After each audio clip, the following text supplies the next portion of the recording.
ऊपर की सिचुएशन में ऑब्जेक्ट पर किए गए वर्क के कारण इसमें एनर्जी स्टोर हो जाती है। किसी ऑब्जेक्ट को ट्रांसफर की गई एनर्जी इसमें पोटेंशियल एनर्जी के रूप में स्टोर रहती है। अगर ये ऑब्जेक्ट की चाल या वेलोसिटी में चेंज करने के लिए उपयोग में नहीं आती है, ऑब्जेक्ट वर्क करने के लिए एक स्थिति प्राप्त कर लेती है। जब आप किसी रबर बैंड को खींचते हैं तो आप कुछ एनर्जी ट्रांसफर करते हैं। बैंड में ट्रांसफर की गई एनर्जी इसमें पोटेंशियल एनर्जी के रूप में स्टोर हो जाती है।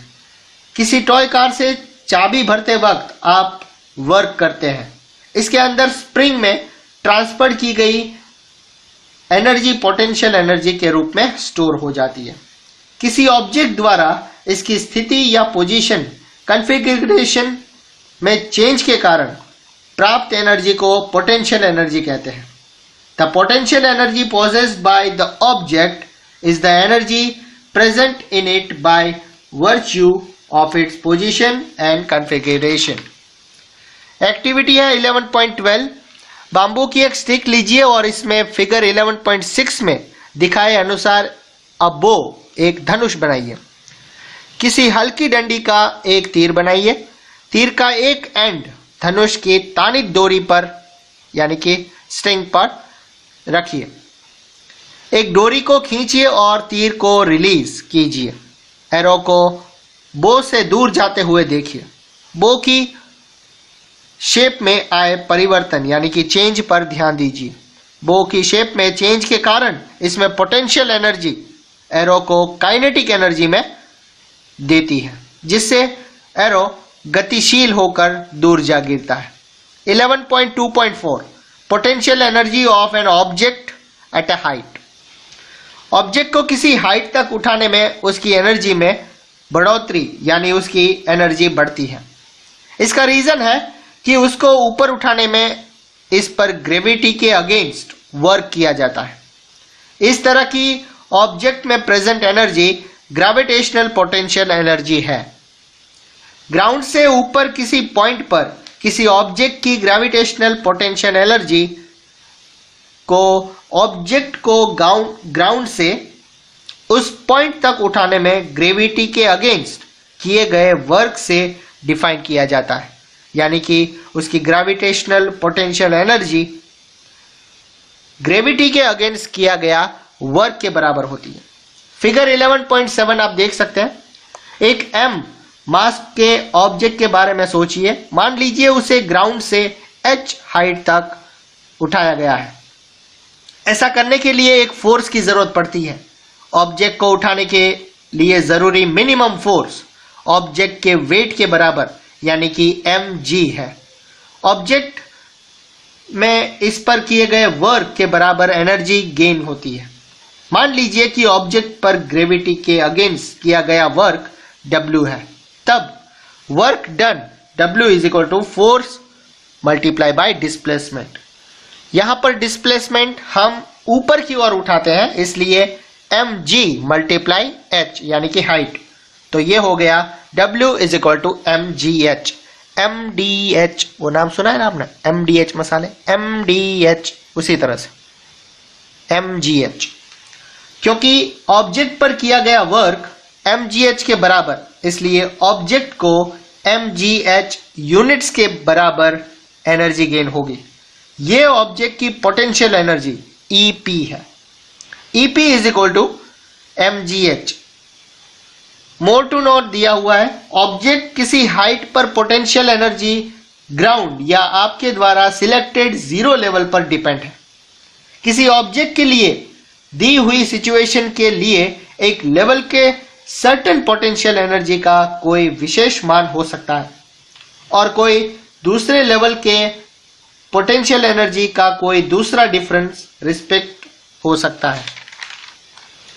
यह ध्यान देना जरूरी है कि ग्रेविटी द्वारा किया गया वर्क ऑब्जेक्ट की इनिशियल यानी कि शुरुआती और फाइनल पोजीशन की वर्टिकल हाइट के डिफरेंस पर डिपेंड है, ना कि उस रास्ते पर जिस पर कि ऑब्जेक्ट ने गति की है। फिगर 11.8 में ऐसी सिचुएशन दिखाई गई है जहां एक ब्लॉक पोजीशन A से पोजीशन B तक दो डिफरेंट पाथ से पहुंचा गया है। मान लीजिए height A B is equal to H, दोनों ही सिचुएशन में ऑब्जेक्ट पर किया गया वर्क mgh है। फिगर 11.8 है, देख सकते हैं। एग्जाम्पल 11.5, 10 kg मास की एक ऑब्जेक्ट को ग्राउंड से 6 मीटर की हाइट तक उठाया गया है। इस ऑब्जेक्ट में पॉसेस्ड एनर्जी ढूंढिए।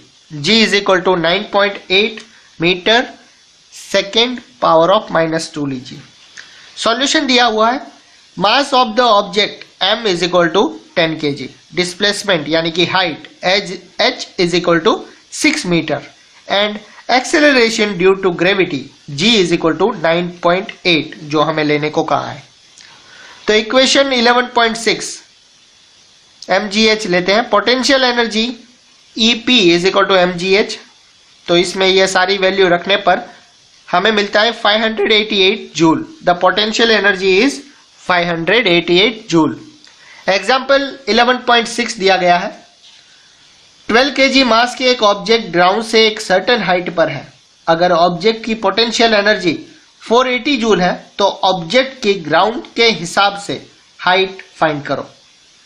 g दिया हुआ है 10 meter second power of -2। Solution दिया हुआ है, सेम mgh ही लेना है हमें। Mass of the object m is equal to 12 kg, potential energy already दी हुई है EP 480 जूल। तो अब इसमें ये सारी वैल्यू रखने पर हमें height is equal to 480 joule divide by 120 gram और मीटर सेकेंड स्क्वायर। तो ये हो गया द ऑब्जेक्ट एज द, तो ये हमें हाइट मिलती है 4 metre. The object is at the height of 4 metre. 11.2.5 are various energy forms interconvertible. क्या हम एनर्जी के एक फॉर्म से दूसरे फॉर्म में कन्वर्ट कर सकते हैं? नेचर में हमें एनर्जी कन्वर्जेशन के कई इंस्टेंस यानी कि उदाहरण देखने को मिलते हैं। एक्टिविटी 11.12 दी गई। Sit in a small group. Nature में एनर्जी कन्वर्जेशन के वेरियस वेज पर डिस्कस करें। अपने ग्रुप में फॉलोइंग क्वेश्चन के बारे में डिस्कस करें। पहला, ग्रीन प्लांट्स फूड कैसे बनाते हैं? उन्हें एनर्जी कहां से प्राप्त होती है? एयर एक जगह से दूसरी जगह क्यों बहती है? कोल एंड पेट्रोलियम जैसे फ्यूल कैसे बने? किस तरह के एनर्जी कन्वर्जेशन वाटर साइकिल को बनाए रखते हैं? एक्टिविटी 11.14 दी गई है। मैनी ह्यूमन एक्टिविटीज और हमारे द्वारा उपयोग किए जाने वाले गैजेट्स में एनर्जी कन्वर्जन होता है। इस तरह की एक्टिविटीज और गैजेट की एक लिस्ट बनाइए। हर एक एक्टिविटी या गैजेट्स में पहचानिए कि किस तरह का एनर्जी कन्वर्जन हो रहा है। 11.2.6 law of conservation of energy. Law of conservation of energy. Activity 11.13 और 11.14 में हमने सीखा कि एनर्जी एक फॉर्म से दूसरे फॉर्म में कन्वर्ट यानी कि चेंज हो सकती है। इस प्रोसेस में सिस्टम की टोटल एनर्जी का क्या हुआ? एनर्जी ट्रांसफॉर्म की अवस्था में सिस्टम की कुछ एनर्जी अनचेंज रहती है। ये लॉ ऑफ कंजर्वेशन है। इस लॉ के अनुसार एनर्जी सिर्फ एक फॉर्म से दूसरे फॉर्म में कन्वर्ट हो सकती है, ना तो ये क्रिएट की जा सकती है और ना ही इसे डिस्ट्रॉय की जा सकती है। Before transformation and differ after transformation total energy हमेशा सेम रहती है। लॉ ऑफ कंजर्वेशन हर एक सिचुएशंस और हर तरह के ट्रांसफॉर्मेशन में वैलिड है।